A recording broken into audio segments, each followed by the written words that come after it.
Ladies and gentlemen, the Brooklyn Park Lions Club Drum Corps. Give it up. They are terrific. The award-winning Brooklyn Park Lions Club Drum Corps. I just wanted to make sure you all were awake. How are you tonight, ladies and gentlemen? I'm Cathy Wurzer. Glad to have you with us here at Faith Lutheran Church. That was on my bucket list. I wanted to be introduced by a drum and bugle corps, so there you go. Thanks for being with us. Thank you so very much. We are here. Tonight should be an amazing night. Thank you for coming out. Thank you for being blown into church with that wind out there. This should be an amazing night. We started out with an amazing group of young men. Glad they're with us and could come to us tonight. We are here because of my work at Minnesota Public Radio with a man by the name of Bruce Kramer. Who's heard of Bruce Kramer? Yes, that's what I thought. My work with Bruce was really life-changing, and the work turned into a beautiful friendship, too. So we're going to talk about that. We're going to find out a little bit more about Bruce tonight, a man who lived an extraordinary life during the last 4 years of his life with ALS. When he died, his friends and family founded the Bruce Kramer Collaborative, a nonprofit. And the BKC, as it's called, teamed up with Honoring Choices Minnesota. Really a great organization that's done some amazing work on advanced care directives. So we created the Convenings, this special event that is across the state of Minnesota right now. This is our third event. And we're here to kind of get you thinking about living your life as fully as possible right now and to keep on living and growing until you die. That sounds strange, doesn't it? But it can be done. Now, we couldn't do this, of course, without the support of some amazing organizations. Allina and Health Partners. When we went to them, when the idea of the Convenings came up, we talked to the CEOs of Allina and Health Partners, and they signed on immediately. They knew what a great idea this was. So I want to bring up two people representing Allina and Health Partners right now. Dr. Emily Downing joins us from Allina, and Dr. Thomas von Sternberg from Health Partners. Doctors, welcome, and thank you for being here. Wow, if you weren't awake before that great drum show, you are now ready to talk. What was that? Tom can't hear anymore. I know how to deal with that. I'm a geriatrician. So thank you for coming. We wanted to say thank you on behalf of Allina Health. We wanted to touch on the fact that Allina Health and Health Partners have an ongoing collaborative, especially up here in your community in the Northwest area, to improve the health of all of you up here through the Northwest Alliance. We've been working together with that since 2010, and I just saw that there have been about 50 initiatives through that alliance in the last 7 years. One of those has been around advanced care planning and talking about end-of-life wishes with patients through Honoring Choices. So we're happy to be here supporting this cause. We thank you for coming. It's one of the most important things I do as a geriatrician, talking about end-of-life wishes. The medical part is just a small piece. It's so much more than that, and to have that understanding is a great thing. Yes, and so Health Partners brings you greetings as well. The fact that Allina and Health Partners decided to cooperate together in a community, what does that really mean for folks in Anoka?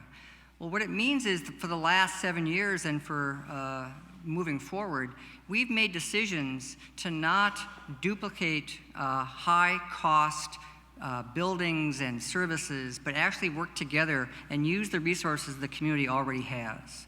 So there's not another hospital being built. We're using Mercy as our inpatient foundation. Our clinics are trying to provide the care for you and your families in ways that actually give you better quality, better experience, and we're really, really paying attention to making it as affordable as we can. Both Allina and Health Partners have also dedicated a lot of energy and resources to paying attention to the full arc of people's lives. And so the idea that as we age, as our illnesses become advanced, how those care decisions are made, we really, really need your help to be telling us what you want. Basically, we kind of view this in 3 phases. Number 1 is we want you to be thinking about how you want your care delivered across the entire scope of your care and your life, but especially those decisions of what you do and do not want as your illnesses advance. Number 2, we want to be able to have that information available to everybody that's giving you care. And that means in the electronic chart, in the hospital, in the clinic. And then number 3, with that information in the record, we want to make sure we honor your wishes. And so this conversation tonight about making sure you and your loved ones know your wishes and have thought about what's most important to you, we really, really support that. We're both geriatric physicians. You really won't see 2 geriatricians in one room very often. We're kind of rare beasts, but we come to this work and this work that you're doing with great respect and a passion for the fact that the decisions that you'll tell us that you want are very, very important to us. So thank you for being here. And what you're going to hear tonight, that what Cathy has to share and what others will share in the audience, we really think it's a really important part of making this community move better towards honoring your choices. So thanks a lot. Thank you. Thank you so much for welcoming us here, too. And thank you to Align and Health Partners. We could not do this work at the Convenings without you. So I'm going to give you a little roadmap here tonight. We, of course, are going to hear a little bit about how Bruce Kramer moved through his life with ALS and how he found great meaning and inspiration in that life. We have music tonight. The amazing Katie Vernon is with us tonight. She is fantastic. I think you're going to really like her. I called on my good friend Kevin Kling. Storyteller Kevin Kling will be with us too. He is one of my all-time favorite people. He'll be with us, and you, of course, are the key to success tonight. We really want to hear from you and get kind of an audience, community conversation going. You don't have to participate. I know if you're truly Minnesotans, you'll probably stare at your shoes and maybe get kind of shy and don't want to talk, but you don't have to if you don't want to. We'll start right now, though, and give you an opportunity to turn to your neighbor, both behind you and in front of you. Introduce yourselves, if you would, and please, why are you here tonight? Go ahead.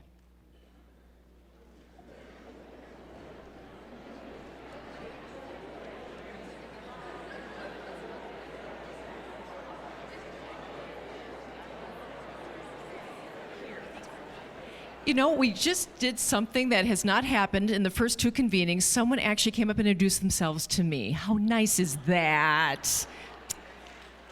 Thank you for coming up. So did I say it was Cathy Wurzer? I think I did. So I introduced you all, and we know why we're all here tonight. Thank you. I appreciate that. Now, see, that wasn't so bad, was it? You got a little bit of a kind of a warm up here. So that gives you an idea of where we're going to go. Have a little bit of an opportunity to discuss amongst ourselves some things, and then maybe share with the rest of everybody that's in the audience. So I met Bruce Kramer, a few months after he was diagnosed with ALS, which when I met him, it was May of 2011. And Bruce had been diagnosed December 6th of 2010 with ALS. You know, at first, when the idea was brought to Minnesota Public Radio to have this series of conversations with a man who was dying of ALS, frankly, there were some people in the newsroom that weren't too sure that this would be really great morning radio fodder to hear from a man who had a terminal illness. But as Bruce said, our discussions were not about the dying, it was about the living. And there's a cute little, I really like this Charlie Brown, I love that, the Charlie Brown cartoon. Someday we will all die, Snoopy, but Snoopy says, true, but on all the other days we will not. It's all about living, definitely, and till the end. So our motto is plan for the future, live for today. We'll talk about that tonight. A person who really understands this work is Deb DeMeester. And Deb is a pastor.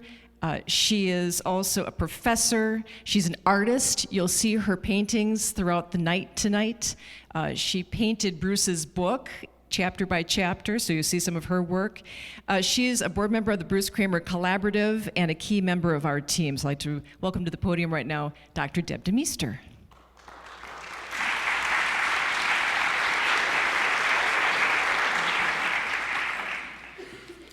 Thank you, Cathy.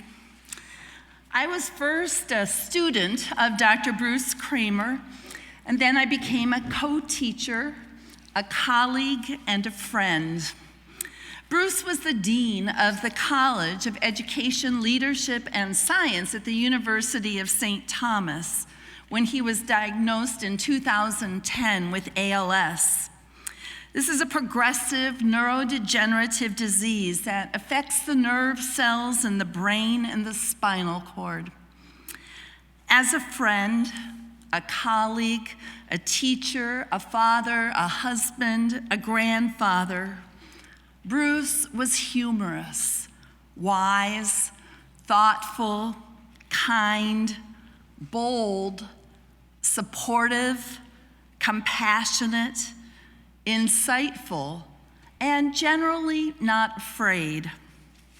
One of the first choices Bruce made, and Bruce was very much about choice and possibility, figuring out what our options were no matter what the circumstances. So one of Bruce's first choices was to be public about his experiences as he lived with ALS.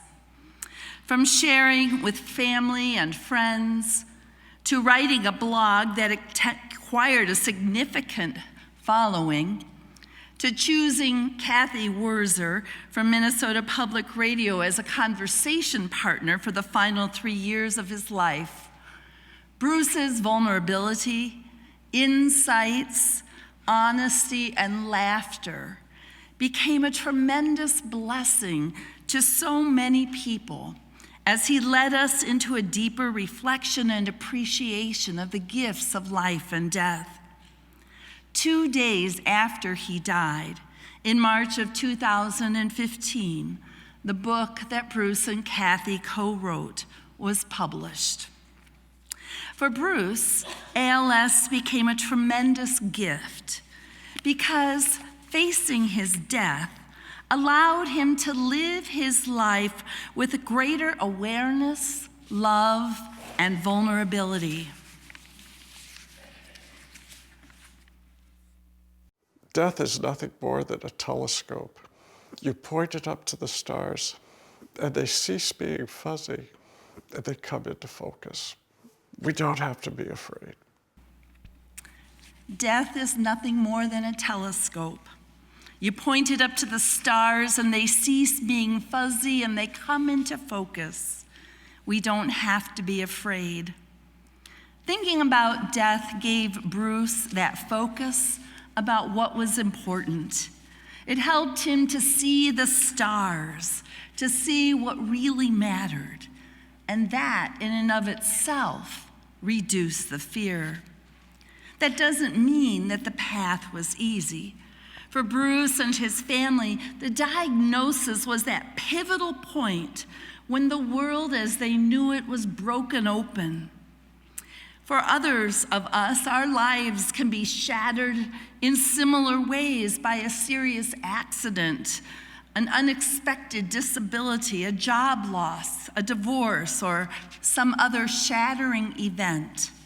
Bruce wrote, "Suddenly our future opens like some bizarre, fantastic flower, blooming and dropping its petals around me faster than I can collect them. We see clearly that there is no solution, no grand and final ending, no heroic rise and fall.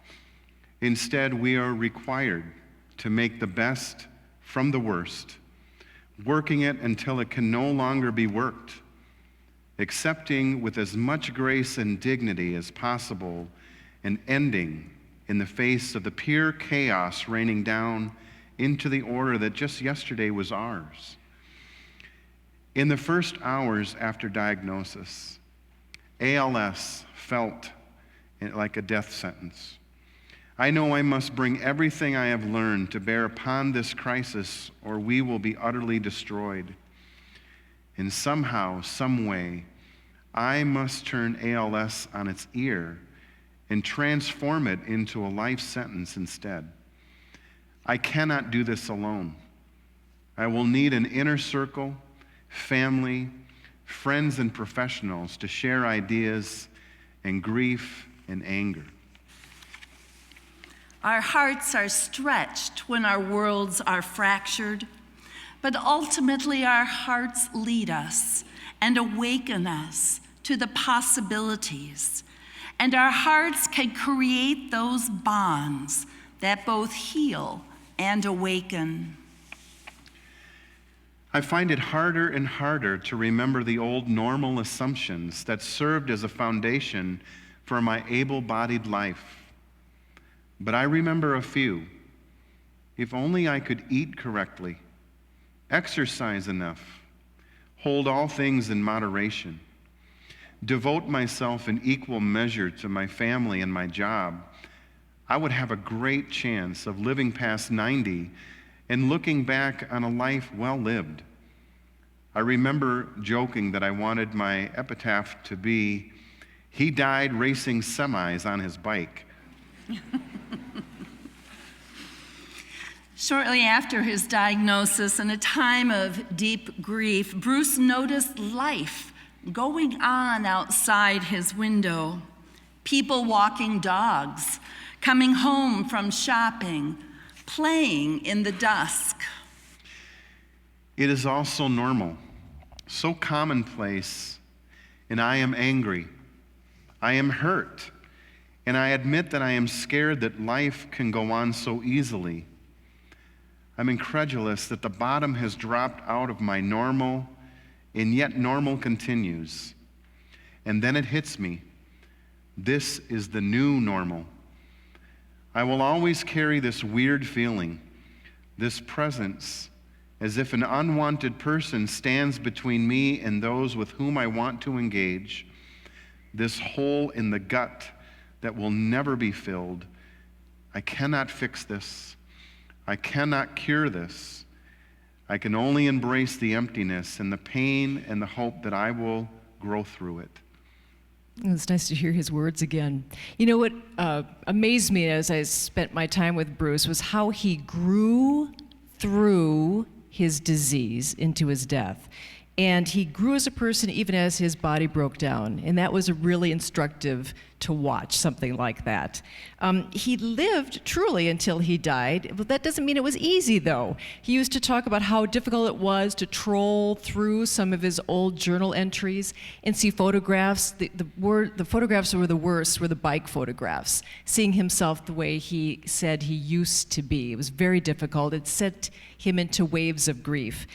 But those are natural feelings. And so Bruce wrote, "If there is anything that I have learned from ALS, it is that the bad times are like changeable weather. If you have patience, things will turn around. There is no big event, no one sure thing that turns me away from feeling sorry for myself toward that person I want to be. In spite of my whining, I work hard for spaces devoid of soul-killing feelings, deep resentment, crushing bitterness, prolonged anger. It isn't that I don't own major reserves of these feelings, but grim feelings have no payoff. They depress colors, muffle sounds, numb the touch, and leave me hopeless in dis-ease. So I do my best to acknowledge them, communicate them, concentrating on things that bring me back into the here and now space where the beauty of living is so much clearer, even if it is shortened by circumstance." There's a lot of wisdom in this room, so I'd love to hear what you think about these two questions up on the screen. Bruce had a team of people who got him through his life with ALS. And I'm curious to know, you can talk amongst yourselves right now, how do you get through tough times? I think that's the question I want you to discuss right now amongst yourselves. And who or what do you rely on for help? Who do you rely on or what do you rely on to get you through tough times? Please talk with your neighbor, or people in front of you or behind you, and then we'll share.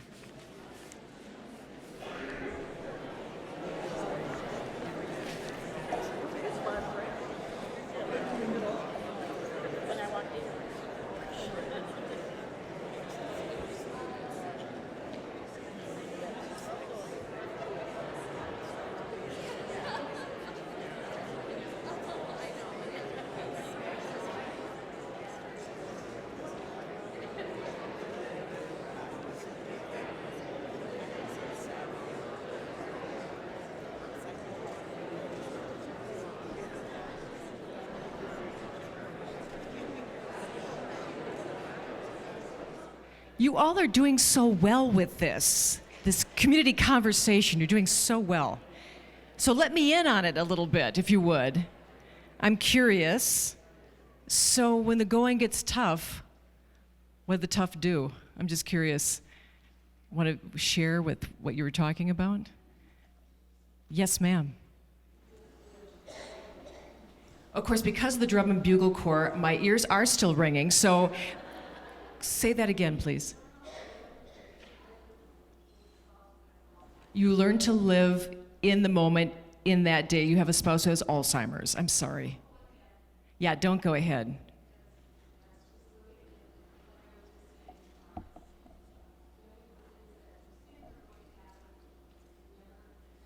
Many of the things, what's your name, your first name? Marion, nice to meet you, by the way. It's so true, because many of the things you think are going to happen, well, they don't. We just sit there and ruminate and worry about that. It's so true. My friend Bruce tried to stay right in the moment because the past was too painful, as I mentioned, and the future was too scary because, as he said, with ALS, there's no hope. There's no cure. There's not even a good treatment for it. So thank you, Marion. I appreciate that. Who else has something to add to the conversation about what do you rely on, or who do you rely on to get through tough times? Oh, we're friends here. Yes, go ahead. Being connected with people instead of isolating yourself. It's so easy to isolate yourself, especially when you have a serious illness, and because there's so much to do. You get yourself kind of caught in the medical part of it, and you really have to. It's so hard, but thank you for saying that, because you're absolutely right. One more? Yes, hello. I'm going to put my mic right there. Yeah, well, I first of all rely on God, and I try to know what His will is, and then I try to enjoy what I can. I try to accept the limitations that I have. And that's what gets you through. Yeah. What's your name? Sue. Thank you, Sue. I appreciate it. Thank you for the feedback. Fantastic feedback. Bruce was an independent guy, a very independent guy, but as he needed more help, as he realized he couldn't fix things, when he realized that control was simply a lie, he kind of relied on his friends, his family, his faith, and music. Bruce loved music, and he was a world-class musician. So I decided I'd pick a world-class musician for tonight. That's a lot of pressure. Yeah, a lot of pressure, Katie Vernon. How are you, my darling? Good to see you. Yeah, thank you. I'm happy to be here. You don't have that Minnesota accent. I don't. No, I grew up in London, England. But if you asked any English people, they think I'm completely Minnesotan. Oh, yes. They do. Yes, you They don't hear the English accent anymore. I'm so glad you could be here tonight, Katie, because you have some great songs to kind of add to our gathering tonight. What's the first song you like to sing? Yeah, I'm going to sing a song called Little Voice, and I was actually thinking in the lead up to this event, sometimes I feel like I have to say, sorry, my songs are kind of heavy. But, a huge part of what I do to make myself feel better about things in life is just to write it down. And I did an after-school program very recently with a lot of young girls who had suffered grief in their life. And, they were 8 to 10 years old. And I said to them, who feels really awkward when they have to talk about the family? And a few of the hands went up. And I said, and whoever walks around kind of mad about things? And every hand went up. And I said, okay, that's how I feel, and that's when I have to write a song about it. So everyone goes through stuff. Sometimes it's just a bit earlier. in your life. That was my experience. But I have tried to channel that into something creative. So thank you for having me. And this is the first song.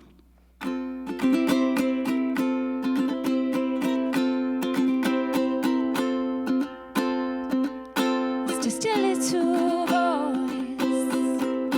It doesn't seem like a choice. It's just a little nudge, a slight nudge against the noise.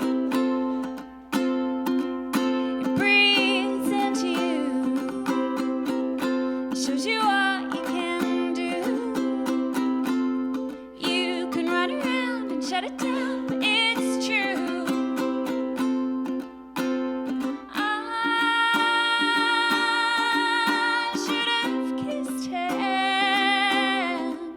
but I didn't want to make a scene. I never knew how much I missed him. Oh, what this day would mean.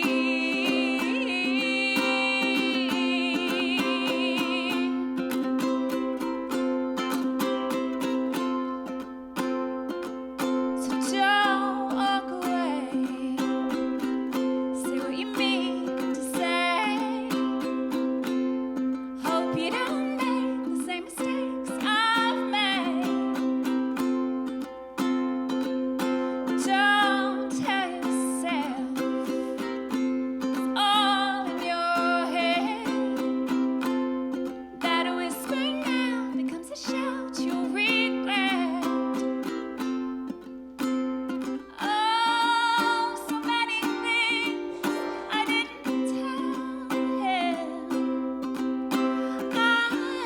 I didn't want to make him cry.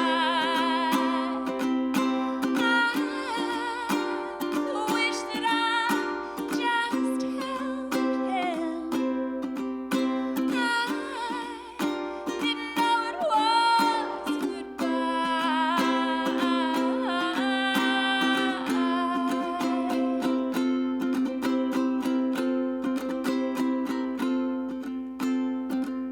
It's just a little voice. It doesn't seem like a choice. It's just a little nudge, a slight nudge against the noise. Don't tell yourself it's all in your head. That a whisper now becomes a shout you'll regret. That a whisper now becomes a shout you'll regret. Nice, Katie. Thank you so much. Katie Vernon, ladies and gentlemen. Off of her CD, Before I Forget.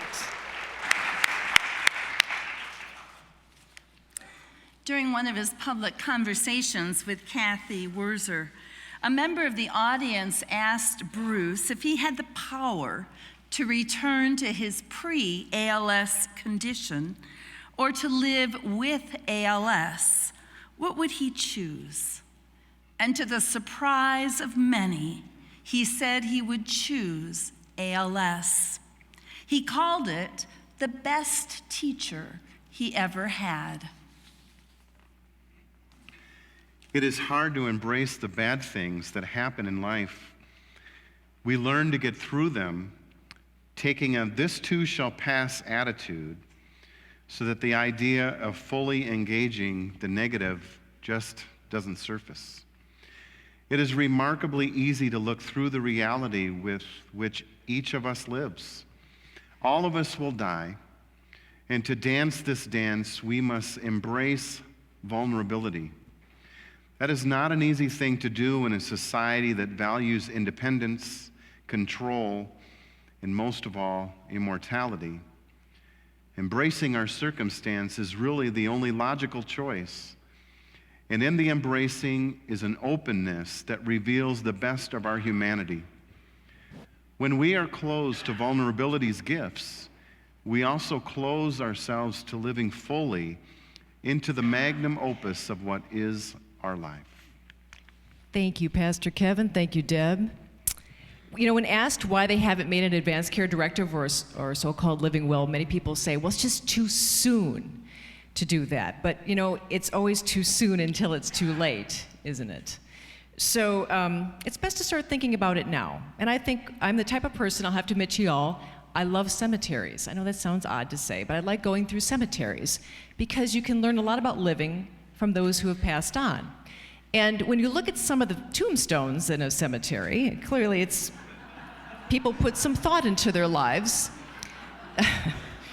Some remember the end of their lives, and some, of course, remember family jokes. I can't even imagine that. I like that. This is my favorite. This is from Lakewood Cemetery, this next one. And I would love to have met Clyde Earl Hagen. My only regrets are the temptations I've successfully resisted. That is a man who truly lived. So I'm curious, you know, when you look at your life, what has given your life the most meaning? I mean, maybe Clyde there, I don't know what gave his life meaning, but clearly he had a sense of humor. What gives your life meaning? Bruce talked with me just before he died, and you're going to hear from him a bit later about what gave his life meaning. But Bruce found great meaning in being a teacher. He wanted to be known as a teacher first and foremost. So now I'd like you to talk amongst yourselves, if you would please. How do you want to be remembered? What do you want on your gravestone? What gives your life meaning? Talk amongst yourselves, and then we'll share with the rest of our community here. Go ahead.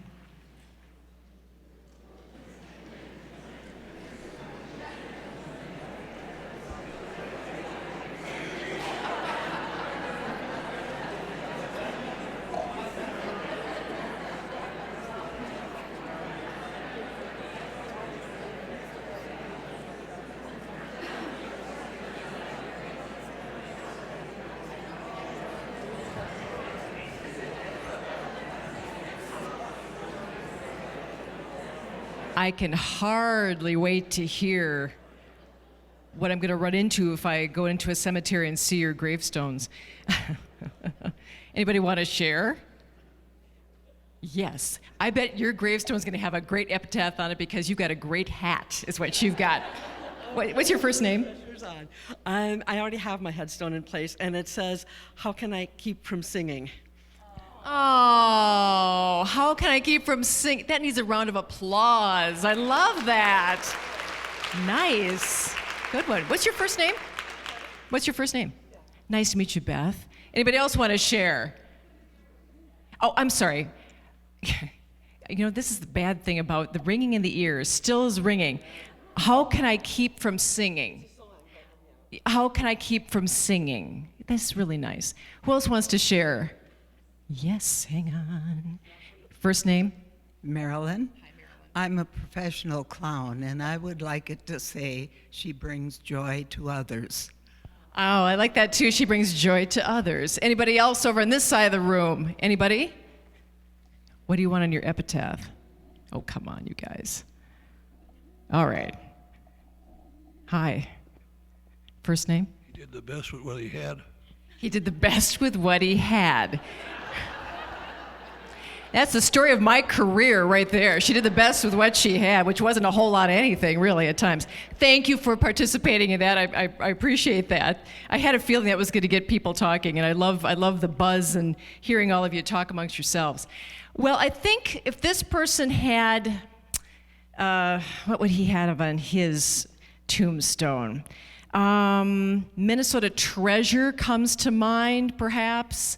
Icon, what am I thinking of here, Kevin? All around nice guy. I mean, you could tell me what you want to go ahead and put in your headstone. Treasure's good because I'm buried. Ladies and gentlemen, welcome to the stage, Mr. Kevin Kling.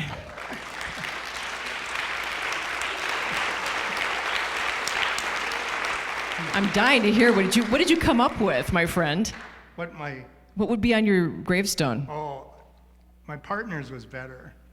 What did Mary say? She loved toast. She loved toast. Mine was just Told you. Told you. Yeah. Told you I was sick. Yeah. Kevin, by the way, for people who don't know Kevin Kling, gosh, you're an author, storyteller, all around wonderful guy. As I said, Minnesota icon, humorist. And you really know what it takes to live a full life. Because for many people might not know that you had an extremely serious accident that nearly took your life. You had a motorcycle accident. Right, yep. When did that happen again? 2001. So a while ago, but it went fast. You know, the time really flies after that. You know, you knew Bruce Kramer and knew of our work together. Bruce had this concept of dis-ease. Yes. Everyone has dis-ease. It could be physical, it could be emotional, it could be financial, it could be a lot of different things, but we all have dis-ease. Does that make sense to you?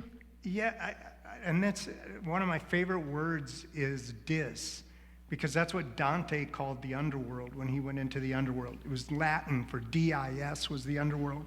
And it's really the place of shadow and reflection where we round off rough edges of torment and desire. So, and when he went to the underworld, he knew you couldn't cure his trauma he went with.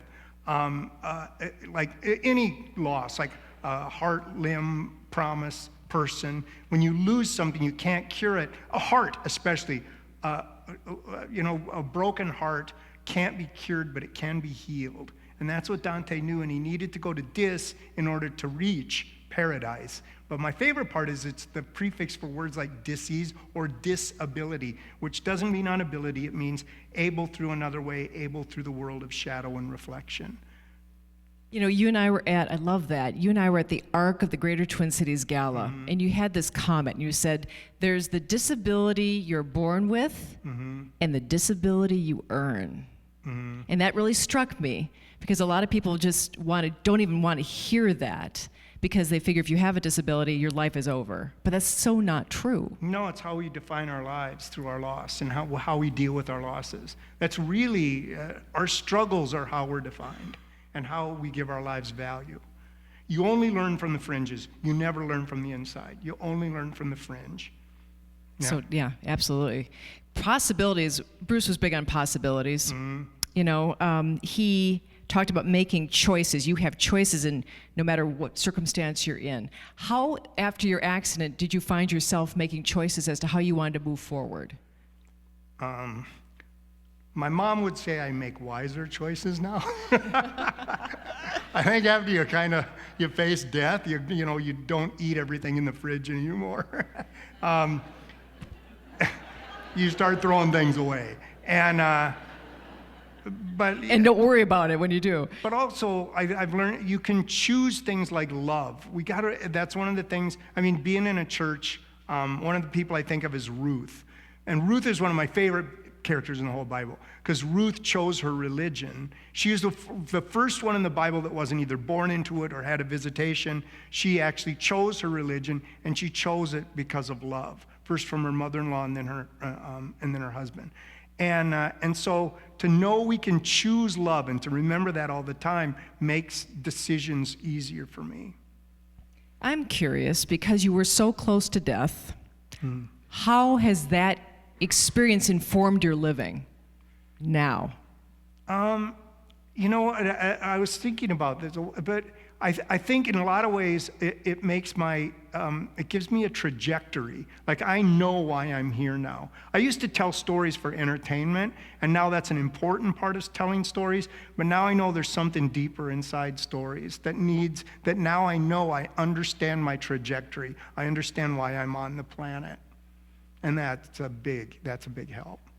Would you honor us? Would you like to hear a story from Kevin Kling? Would you honor us with a story? Sure. Okay. Thanks.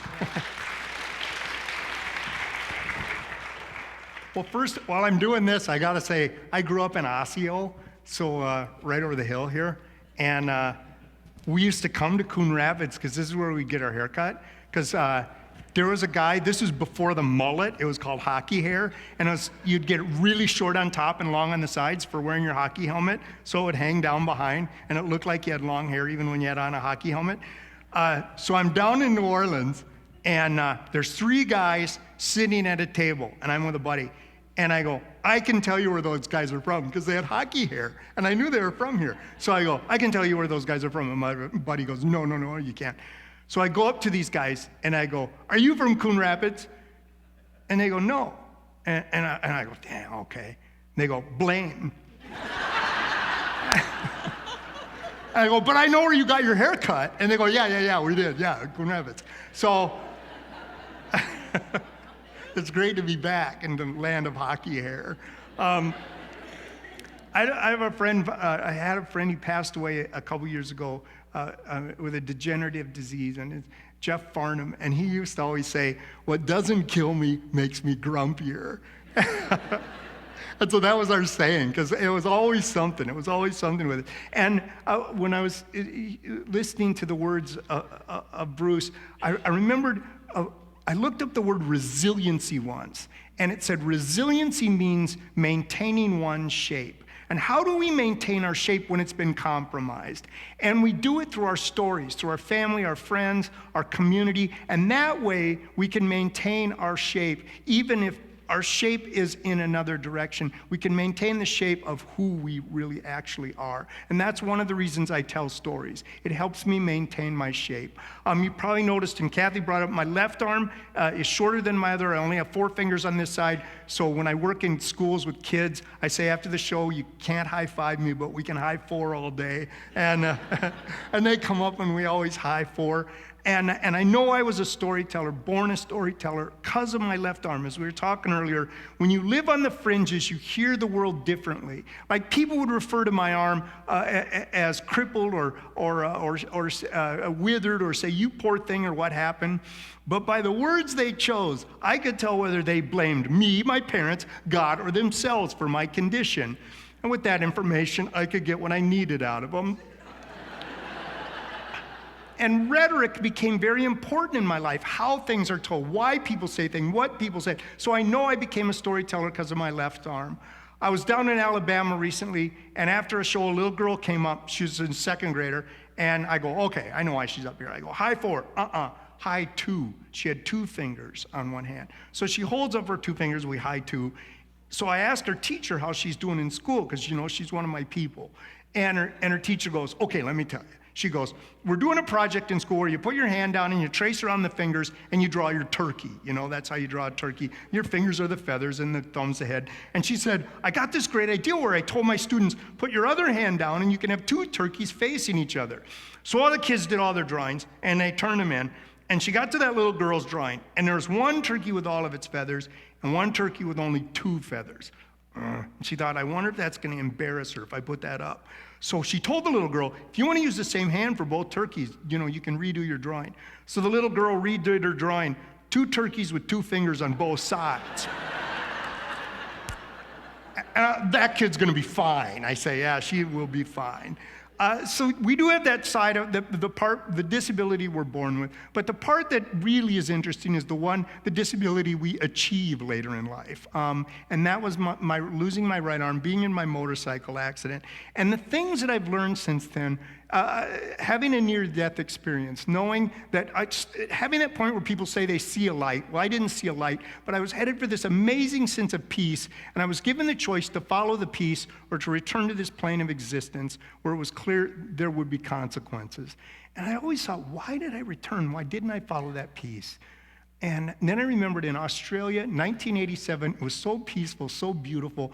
I wanted to spend the rest of my life there, but my visa was running out. I knew I'd have to return. And that's when a woman named Ray said she would marry me so I could stay there. I just met her that day. She said, I don't care, I'll marry you. So I was going to marry Ray, but right before our wedding, I said, Ray, I can't go through with this. I got to get back to the States, to this place where I can do something about the world I live in. And that's what I found out. I need tension in my life. I mean, I'm the kind of guy that wears socks with sandals because I know it takes people off. So I returned to this plane, and I've learned things ever since. I had to get voice-activated software for my computer where I speak into a microphone and it writes what I say, but it had to learn my vocal nuances as I was doing it.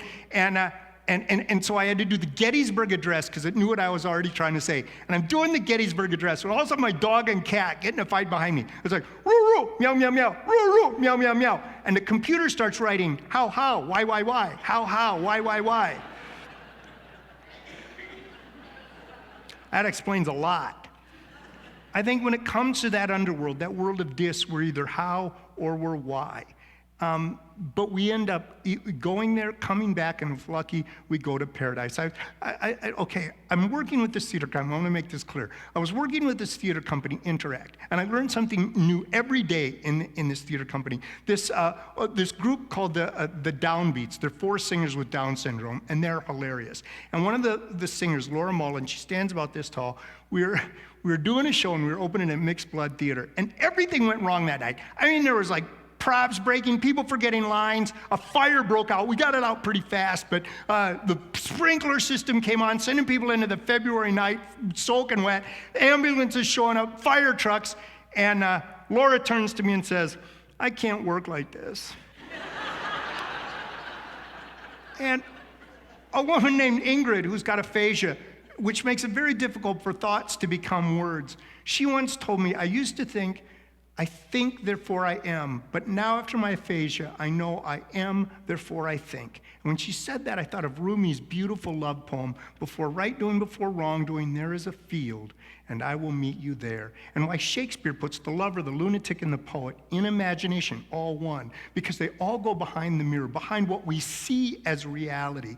The lover, if you've ever been in love, you know, gravity goes from a law to a suggestion. I mean, you go beyond what we think of as real, like Rumi's poem. A lunatic has a foot in 2 worlds, can't help it, and a poet like Dante goes to the beyond and brings back what they've found. So with that in mind, I want to tell my quick story. It's prayer. It's the 3 phases of prayer. The first phase of prayer is get me things. Like when I was a kid, we would go to Missouri for Christmas, and we would go through Iowa past the white 2-paid farmhouses with my mom singing, what did I weigh? What did I weigh? She weighed a Washington, she weighed a Washington. Mom had a song for every state in the Union. Her song for Wisconsin was, I love to live in Wisconsin and smell the dairy air.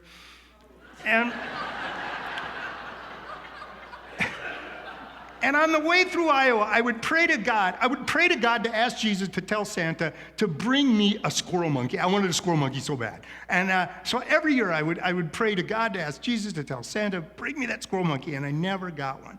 My second phase of prayer was in college, and it was called Get Me Out of This. And that I prayed a lot. And one time I was coming in from the island of Ios on Greece, is between my junior and senior year. I'm on this boat, and because I stowed away because I was on an island, and I reached into my pocket on Ios, and I found I only had $20 left, and I still wanted to see Italy and Ireland. So I snuck onto this boat, and nobody even came for my tickets. And I'm sitting next to this French guy, and I go, hey, man, I got on this boat for free. He goes, well, they haven't even been around for the tickets. And when they find you, they're going to take you below. He said, this happened to a friend of mine. They'll beat you with socks full of soap because it doesn't show the bruises. I say the typical thing, no, they won't. I'm an American.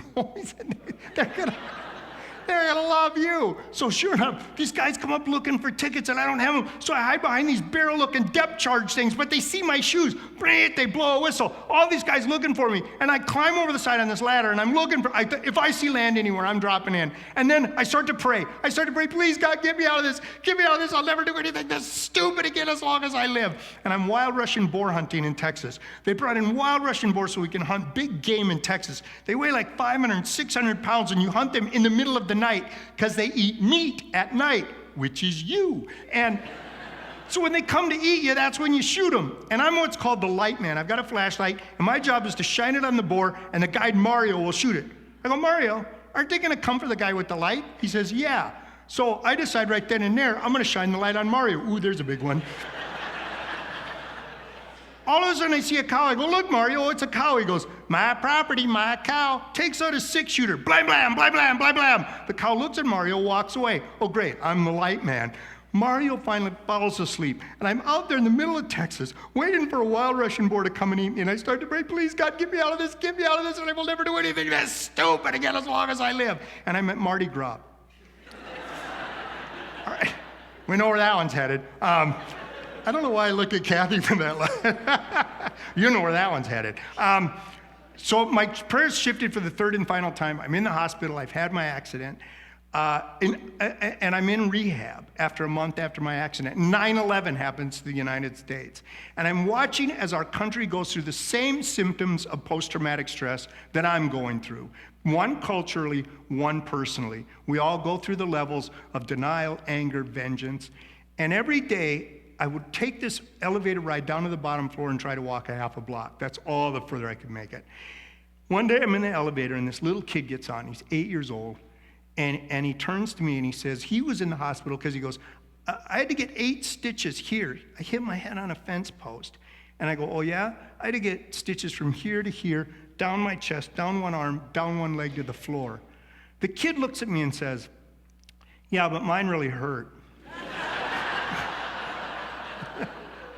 He's got me. There's no denying another man's pain. So I get to the bottom floor and I walk my half block. I come back and there's Mary in the lobby with an apple. She goes, you gotta try these apples, they're really good. And I said, Mary, I'm not interested. Oh no. She said, these are delicious. And I know why she's doing this, because if you've ever had many surgeries, you lose flavor is all out of food. And so you just don't want to eat anymore. And I was losing all kinds of weight. And I look and Mary says, please try it. No, I'm not interested.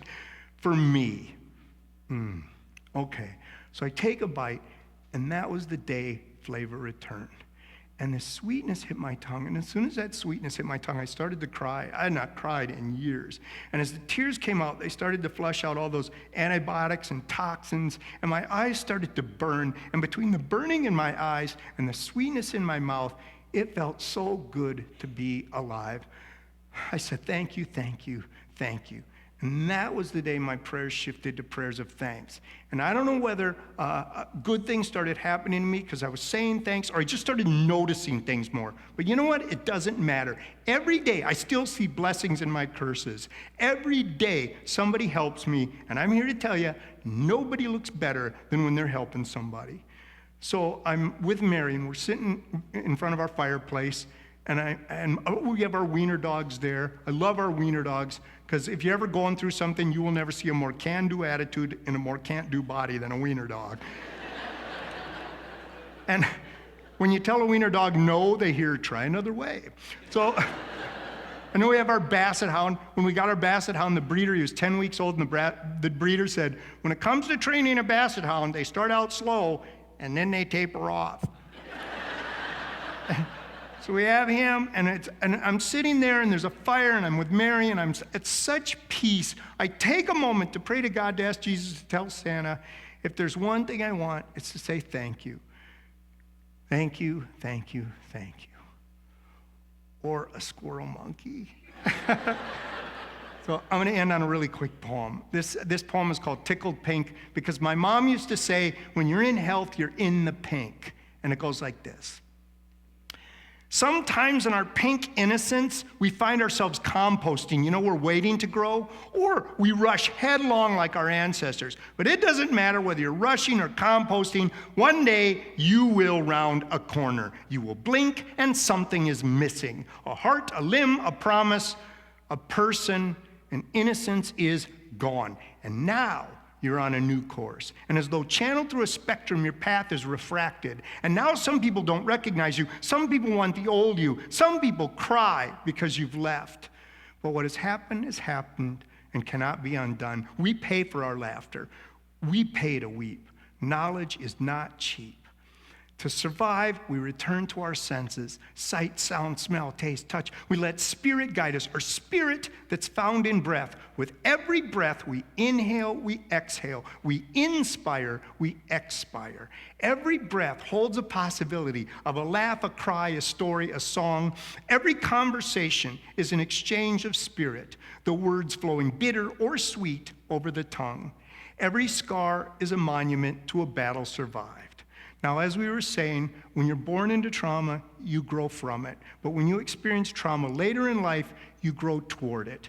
A slow move to an embrace that becomes a dance, a new dance, a dance of pink.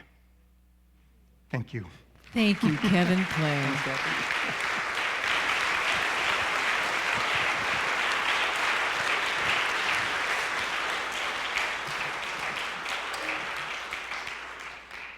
Katie Vernon.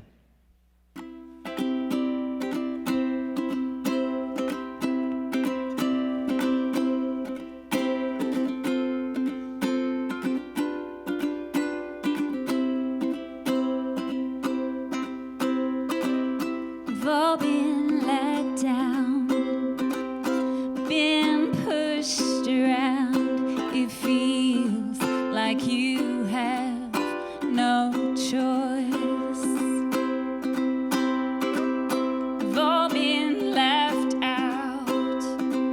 We've all wanted to shout, I'm here, and I have a voice.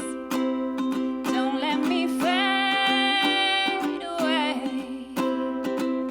Just wanna say that a difference was made by the role I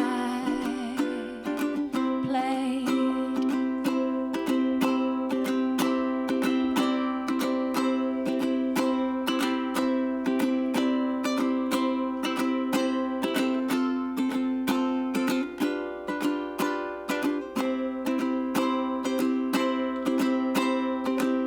We've all made mistakes. We've all had bad breaks, but you learn and you try to grow.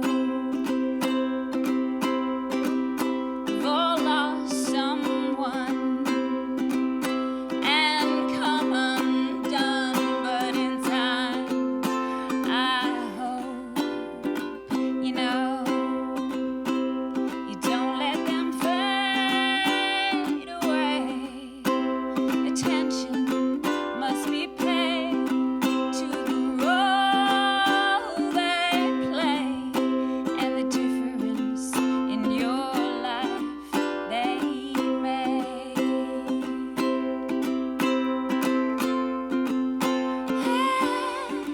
Don't know much, but I know how to love.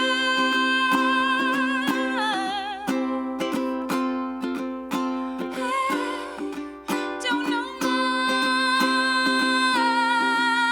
but I knew your love. I knew your love won't let you fade away. Attention will be paid to the role you played and the difference in my life you made. I won't let you fade away. Won't let you fade away. Won't let you fade away. Won't let you fade away. Nice, Katie. Thank you so much. Katie Vernon, ladies and gentlemen. I am joined by a special person on stage. I met Dr. Renee Critchlow, a couple months ago, I think. Came over to the office there at North Memorial. Dr. Critchlow teaches at the University of Minnesota Medical School. You find her at North Memorial Medical Center with inpatients, and then she has her practice at the Broadway Family Medical Clinic. It's good to have you here. Oh, thank you, Cathy. Appreciate the offer. Absolutely. Say, I'm curious. Let's talk about a little bit about end of life and advanced care directives. I mean, the time that you start this conversation is not when you're in the ER or an ICU, but I bet you run into that, don't you? Yeah, unfortunately, that is the time a lot of people do start the conversations. I'm a full spectrum family physician, meaning I practice everything from prenatal care to obstetrics, children, well women, men, chronic illness, acute, and hospital care, ICU, hospice, the whole spectrum. And one of the things that we try to do as family physicians is engage in continuity care at all times. So I know I try to engage with my patients personally, especially folks that I know are heading on a path that's not going to change much. And we have the conversations with both themselves and their family. But then I go to the hospital and I'm admitting people And we admitted as a team, since we're in academic practice, and I'll have the intern talk to a family, and people who will come in, 90 years old, and we ask them about their code status, and they'll, oh, we've never thought about that. And you're like, this is a challenging time to have that conversation. It's a necessary time, but it's so much better when families come in and you're like, this is something quite serious, and we need to know what your family members' wishes are. And they pull out an advance directive, and the choices are those of the patient. And they've communicated, and I think communication is how we demonstrate caring in this situation. When you care for your family, you take the time to say, these are my wishes. I don't want you to have to make these choices at the end. Because as you mentioned, it's like, it all ends.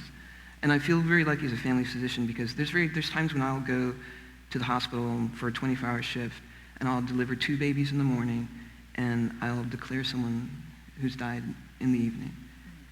And it's a profound honor to be a part of those changes in people's lives. And I'd have to say that just recently I had a family member who we had to call because their parent was not doing well, and had been very clear with us what he thought the life choices, his end-of-life choices would be. And I called her, and we were talking, and she said, yeah, I know he does not want to be resuscitated. That's not my choice, but I'm going to respect his wishes. And that was so important for us. But I bet you run into family members who look at the advance directive and say, I don't agree with that. Yeah. And the thing is, the difference between the way that turns out and the way this one turned out is the gentleman had taken time to talk with his daughter about why he made that choice, about why he didn't want to be on a respirator in his final days. And having that conversation is what made it critical. She didn't feel like she was killing her father. She didn't feel like she was, ending his life. She felt like she was honoring his choices. And I think that's the most critical part, is letting your family know what your choices are and how you want to be and what your values are around these things. Because that's really it. When people understand, my father lived his life this way and he wouldn't want to die this way, they're honoring the choices you've made your entire life. You've demonstrated your values through your actions, and they're honoring it right up to the end. You, if I'm not mistaken, your clinic at Broadway Family Medicine has about, 80% African American, about 20% Hmong? Yep. Is that right? Yep. Okay. What are the cultural differences when it comes to these end-of-life conversations, and how do you try to navigate that? Well, I've been very fortunate in my career, about 20 years, which it's hard to tell because I look so young. You do look young, yes. I've served many different non-majority populations: Hispanics, Hmong, Native American, African American, and a lot of populations are very concerned and not very trustworthy of the healthcare system. And honestly, with good reason. They've had some challenges in the past, and healthcare has not necessarily treated minority communities that well. We've tried to make very big changes in the last couple of decades and truly honor each individual culture as possible. And so you have a lot of mistrust sometimes. And so when you're talking about end-of-life issues, there's cultural issues and there's trust issues. And I would say that for our Hmong patients, quite often, one of the very challenging things is, in some cultures, it's inappropriate to speak of bad things. If you speak of bad things, it brings bad things. And so people are very concerned when you're like, we need to talk to you about your mother's liver cancer. And they're like, this is not something we will talk about in front of her. And it's it's very challenging because you're raised in very Western culture. You're like, well, they told me I have to do it this way in medical school, so I have to talk with her. But that's actually disrespectful sometimes. And what we do is we bring the entire family together, and we hear about what their concerns are, and we try to explain the possibilities. And I think that's really important, is explain the possibilities, and not just the end, but what's possible and how we can care for this person. And it's been my experience that when you engage with people respectfully in a sort of cultural humility, where you're learning with each encounter so that you can take that into the next meeting. And you find that it goes two ways. People listen, and you can hear what they're saying, and you can address their concerns. And you find ways to address the possibilities without demonstrating that it's no hope. And I think that that's really important, is finding the way to culturally understand where they're coming from, because basically what you're looking at is the way that the family is designed to care for that individual. And a lot of times people, they don't want to say anything because it'll bring the bad thing, but if you say, these are the possibilities we have for caring and giving comfort at the end of your mother's life, they're like, oh, well, we like that. We like knowing that she'll be comfortable. And I had one interpreter that said, you should always say, may you live 120 years. I was like, I can't guarantee that. He's like, yeah, just say it. They want to hear that. Yeah, I just want to hear that. And so knowing that I have to be intentional in my own integrity, we always say, we're going to do the best we can for you. And sometimes the best we can do for you is keep you very comfortable and care for you at the end. But how do you deal with folks who say, I want everything that you can throw to keep me here? Well, this is one of the things you talk about. It's not about life-saving measures. Honestly, there's a point where it becomes suffering prolongation. When you're in a situation where you know as a physician that what you're doing to this patient is not going to make them better, and it's not even going to make them comfortable, it's going to maybe make a number look different, maybe a little better, but it's not going to bring grandma home. You're not going to be able to play with your dog. You're not going to be the person that you were before you went into the hospital. And that's really very hard for people to hear. So pulling it back again, is this what your mother would have wanted for her final days? Is this who she wants you to remember her as? And that's really critical. It's like the sign was saying, like 85% of people want to die at home or something like that. And I think one of the ways we rob people of that is fear.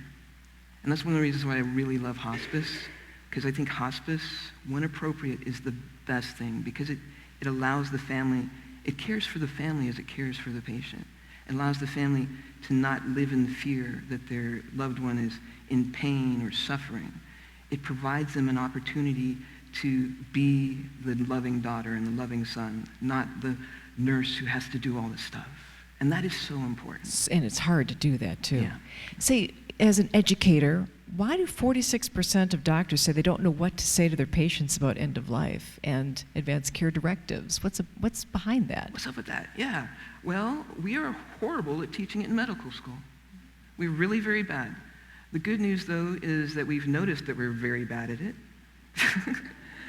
The unfortunate thing is, I think a lot of families have suffered through the fact that we have been bad at it. Doctors, I don't know if you know any doctors, but we like to be right. They're all like, yeah. Everyone's like, yes. Yeah. We like to be right, and we don't like to ask questions we don't have answers to. And when I talk to medical students about end-of-life discussions, one of the biggest things they'll say is, I don't want to open that can of worms. And I'm like, you need to open the worms. And this is one of the biggest things that I teach, is that you need to go where it's uncomfortable, because that is where the healing is. It's critical.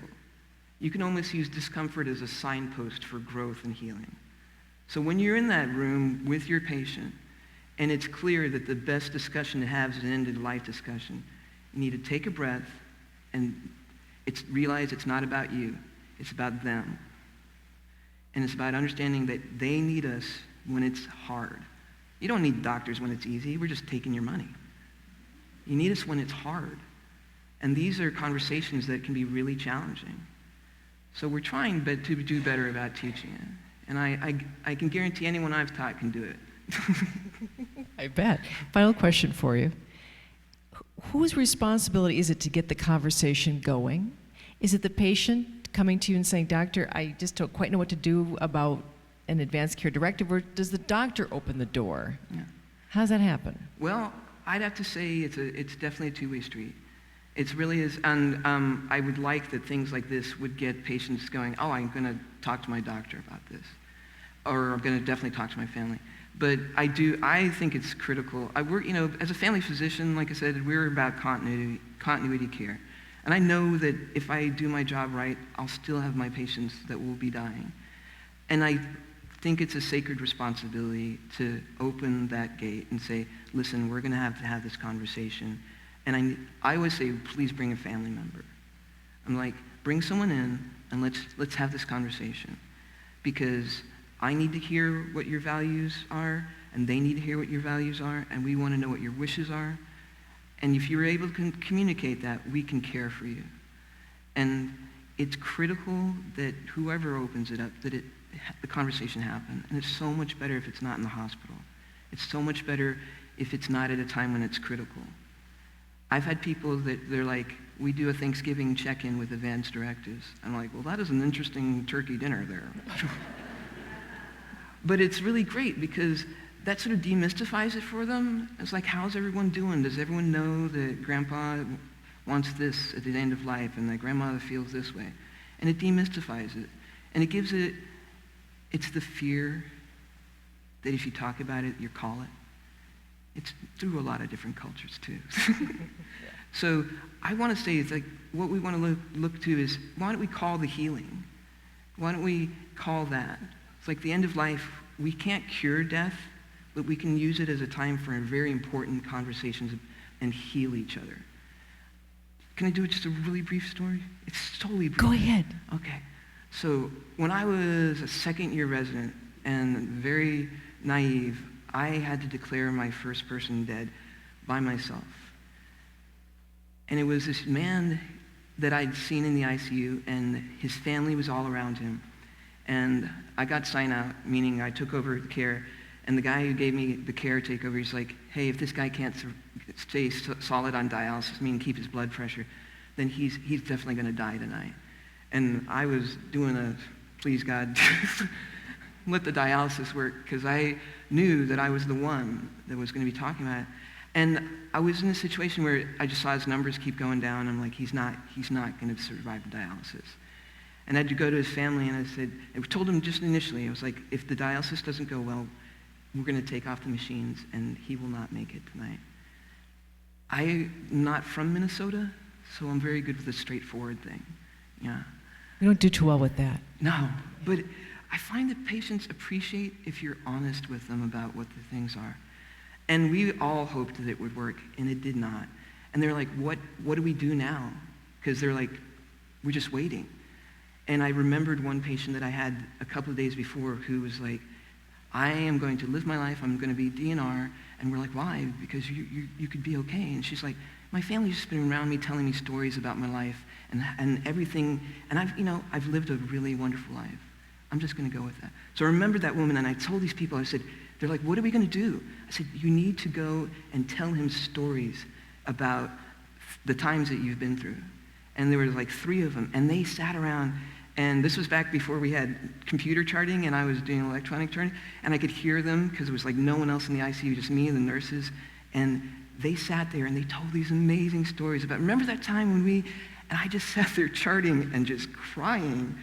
It was just so beautiful. And at one point the nurses came over and said, we should turn off the monitors so the noise doesn't bother them. And we turned off the monitors. And then, by the way, this was Christmas. And like 30 minutes after midnight, they came over to me, the day after Christmas. And they're like, we think he's gone. And I went over, and you have to do a sort of a declaration dance. And I was like, yes, he's gone. And they said, thank you. They thanked you. Yeah. And I was blown away because I'd witnessed what I'd heard about, but I never knew could happen. It was a good death. And it was beautiful. Thank you for being here and sharing those stories with us. We so appreciate it. And thank you for all your good work, too. Yeah, well, thank you for letting me be here. I appreciate it. Thank you. Dr. Renee Critchlow, ladies and gentlemen. Nice. So I promised that we'd hear from my friend Bruce Kramer. We're having some problems with that screen behind me, but I think if we just played the audio, it might work. As I approach the last months of my life, what really has the deepest meaning of all is the love that I share with my family, my friends, my granddaughter. These are things that, in many ways, without them, my life would be meaningless. So I think if I were to be able to wave a magic wand, I wouldn't ask people to do things the way I'm doing them. But what I would do is ask people to examine their own lives and ask themselves the question you asked me: what really gives you a sense of meaning, a sense of purpose? And I think most of us, when we are honest and truthful about that, we would turn to things that impending death really focuses.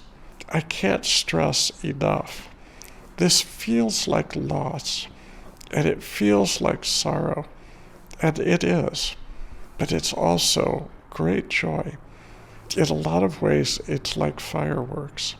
You know, you shoot the rocket into the air, and you anticipate, and then boom, it's this beautiful sparkle, and then it's gone. And I think that's what focusing on your death and how it focuses your life, it's a lot like that. Yeah, that was right before Bruce passed away. Focusing on your death kind of does focus on the living part, though, too. I am so happy that Karen Peterson's with us. We keep kind of changing out guests here. Karen knows a lot about this work. She's the executive director of Honoring Choices Minnesota. And part of the Convenings, of course, is normalizing these conversations, Karen, as you know. And you've been doing this work now for like 10 years. Exactly. Okay. When you get into a community, do you run into people who are afraid, they're not sure how to start, and how do you help them? Well, you're exactly right. It's usually not a fear so much of the content of the conversation, but rather how do we start it? And your conversation with Dr. Critchlow was spot on as to who starts this. And so what we try to do is give people the tools and give people ideas on how to approach the topic so that they can then talk with their families and eventually with their providers as well. Is it pretty easy to start? For some people it is, and for some people it's not.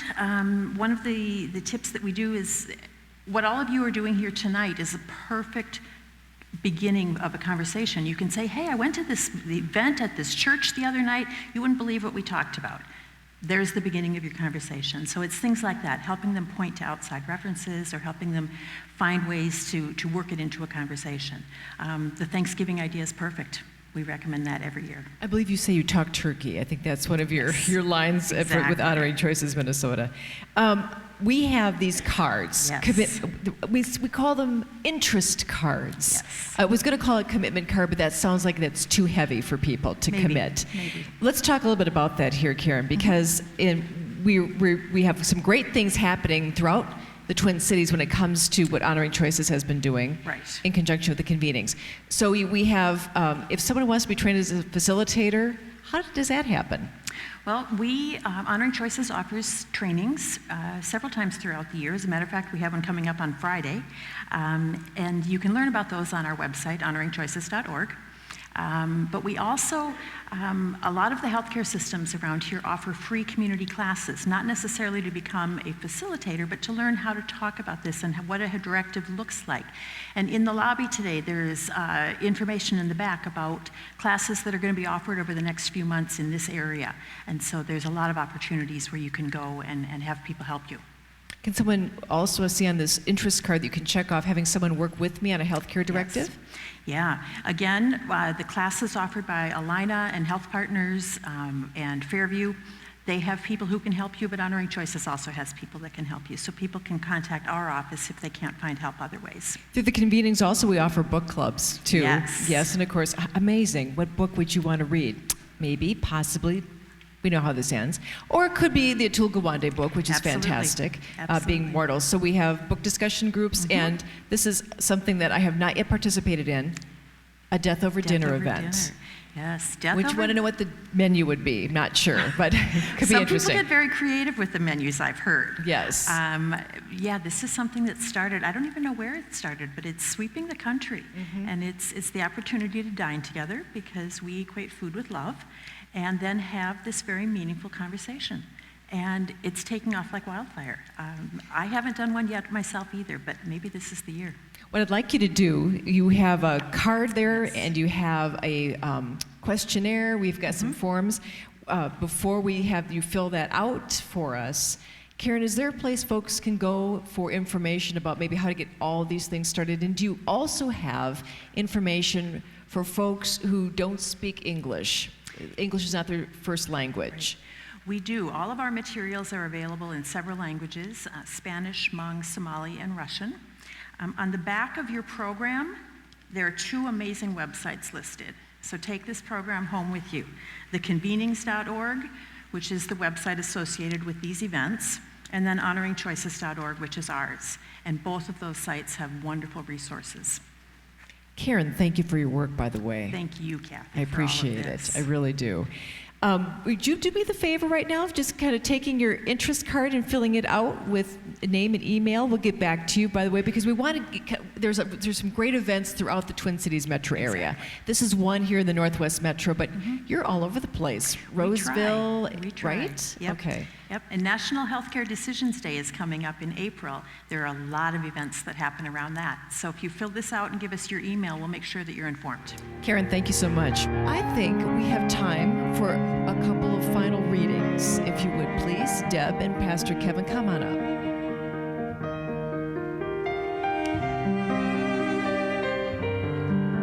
The archetype of the independent American has given great strength and greater vulnerability.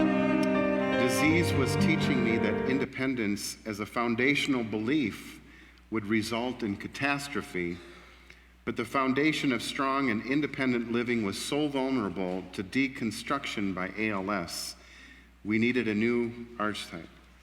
So much of leadership is about breaking down the impossible challenges into possible tasks.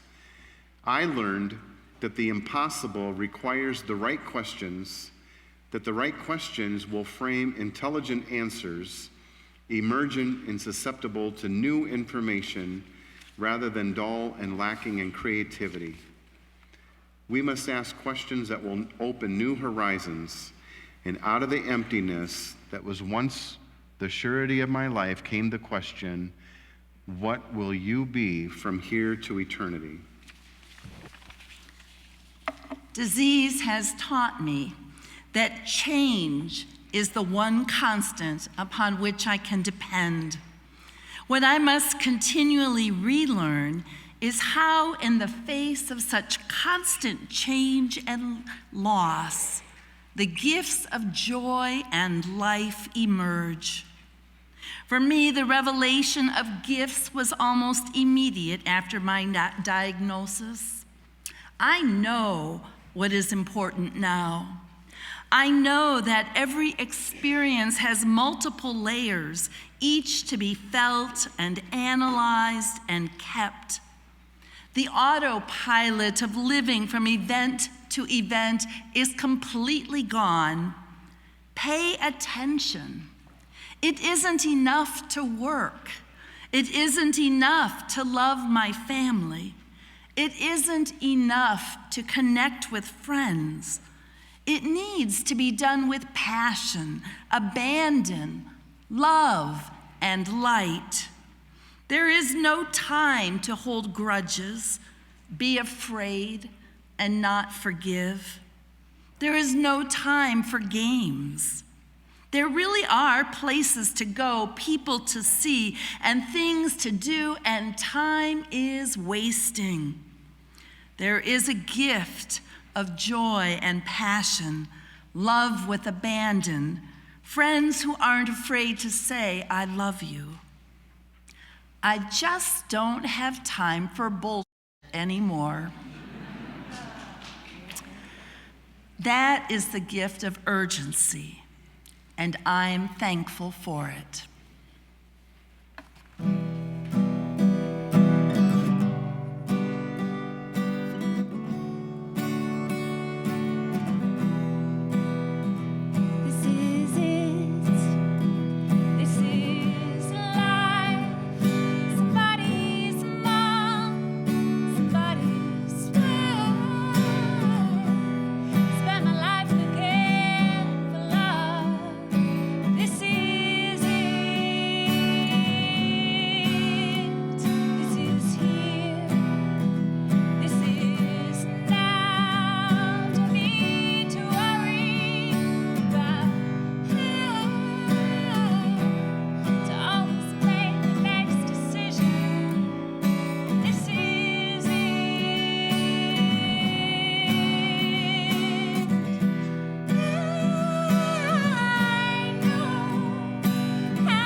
Ladies and gentlemen, Katie Vernon. Thank you for joining us, Katie, spending your night with us.